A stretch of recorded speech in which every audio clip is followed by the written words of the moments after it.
Can you come down a bit? You're a bit taller than I am. I ain't going any fucking lower. Just squat down. I can't, my back. Because you'll fucking end up shitting your pants, that's why.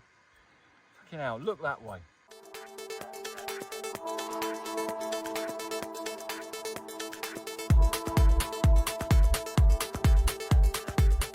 Welcome you legends and heli heads, you choppers and stick bangers, you beginners, which is what this video is all about. It's only a short video. There are a lot of subscribers to Heli Shed who just started their journey.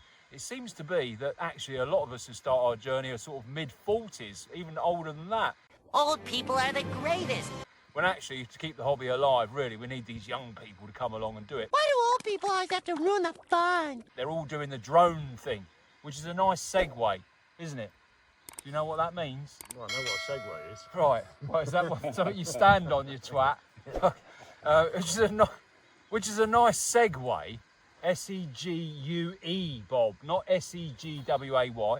It's a nice segue to talk about drones and drone technology. Now, there are ways that you can fly drones and helicopters, you know, the normal way. Let's call it the normal way. They call it acro or 3D. You're in complete control of it. The next step up from that really is some form of stability mode.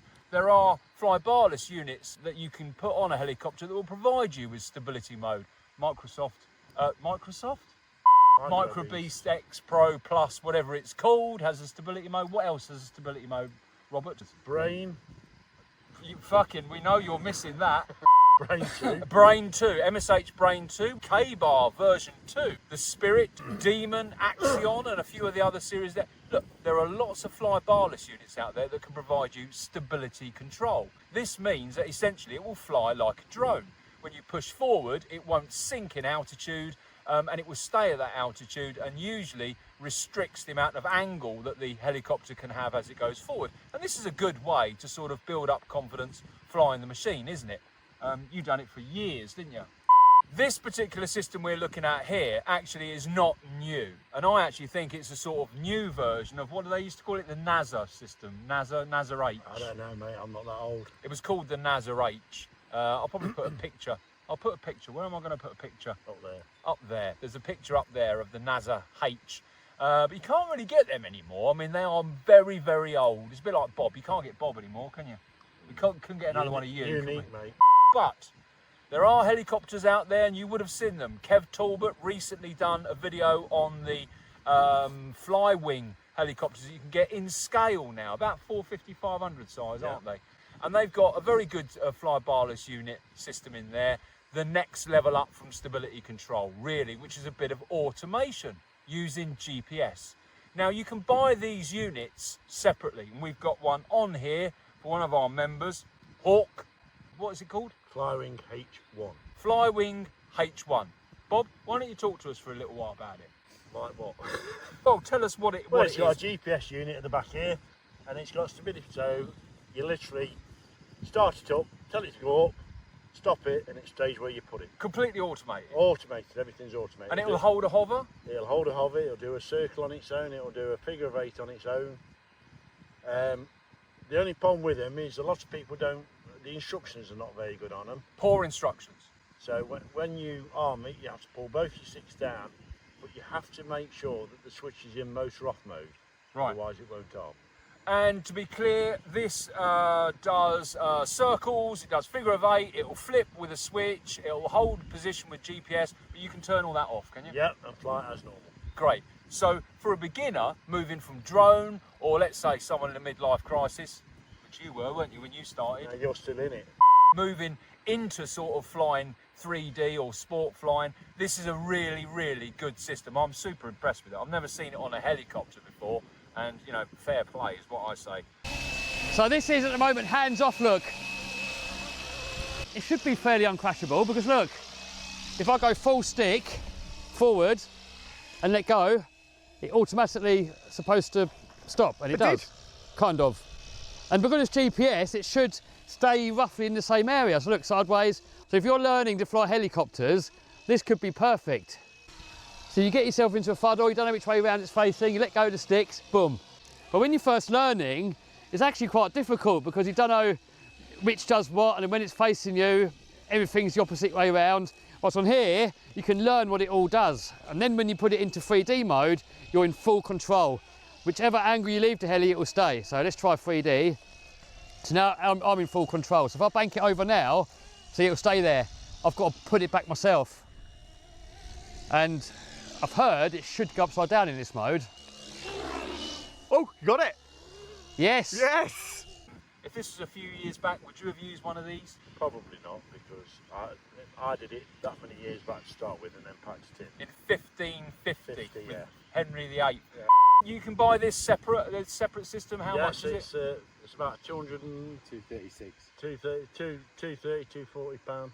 £236. And they have got a new version of it called a H2, Yep. which instead of one GPS unit, it's got two. Yeah.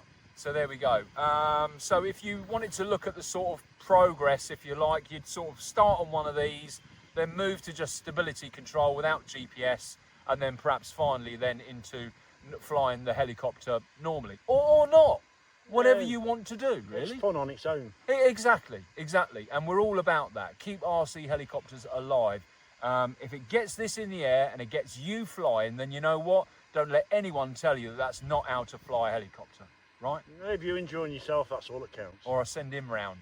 Yeah. Yeah, you wouldn't want him knocking on your door, would you? I mean, look at him. Right, without further ado, let's see a demonstration of this, and afterwards, Bob, if you'd say a few words to close it off about what your findings were or what your final thoughts are. Are you flying or is Hawk flying? No, Hawk's flying. Hawk is flying. Let's see it fly. Are you all right there? Do you want me to fucking help you?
There we go. That is the H1 Flywing.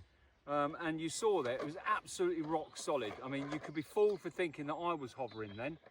Yeah, you would be fooled. Jesus Christ. And look, to the purists out there, I get it. You know, you could say, oh, this is diluting the hobby and actually it's reducing skill level.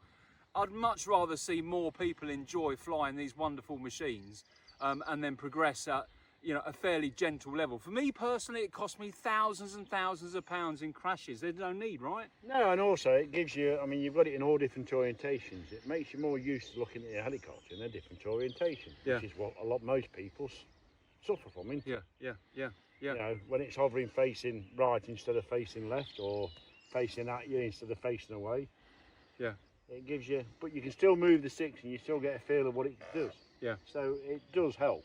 Yeah, absolutely. And also, if you put it into normal mode, or 3D mode as they call it, if you get yourself in trouble, flick the switch back in GPS, it's just going to stop and hover. And that's going to provide you a version of rescue, right? Yes. I mean, apart from a typical sort of pitch pump and out, it's going to right itself. It's going to level itself. It's just going to stop dead in the air. Yeah. I think those are really good points to summarise. Really, is that this is a great system. You can buy it. You can add it onto any machine. You could add this onto a 700, couldn't you? Easily. There is two ways you can do it upside down. The way where the stick uses, so you push up stick, it still goes up, although it's upside down. Yeah. Or you can put it into professional mode where it flies upside down like a proper helicopter would. So in other words, stick down and it goes up. Yeah. There you go. Anything more from No. you? Brilliant little piece of kit. Anything from you, sir? No, I think that's everything. I think it's a great piece of kit. And look, can you get them from Midland AT Models and Heli Shop? Midland have them in stock. Midland. So you can get them from Midland Helicopters. Link I'm going to put up there. Is it up there? I always get it wrong. Is it up there? Oh, no, it's down there. It's there. I'm going to place a link for it. You might think it's a little bit expensive. And for those of you on the learning journey, all I'm going to say is this. I'd rather pay £236 for something like that than have a crash and pay, what, 400 or 500 quid to repair it. Do that 10 times and you're pretty much going to exit the hobby pissed off. So get yourself one of these if you're on the learning journey and enjoy flying.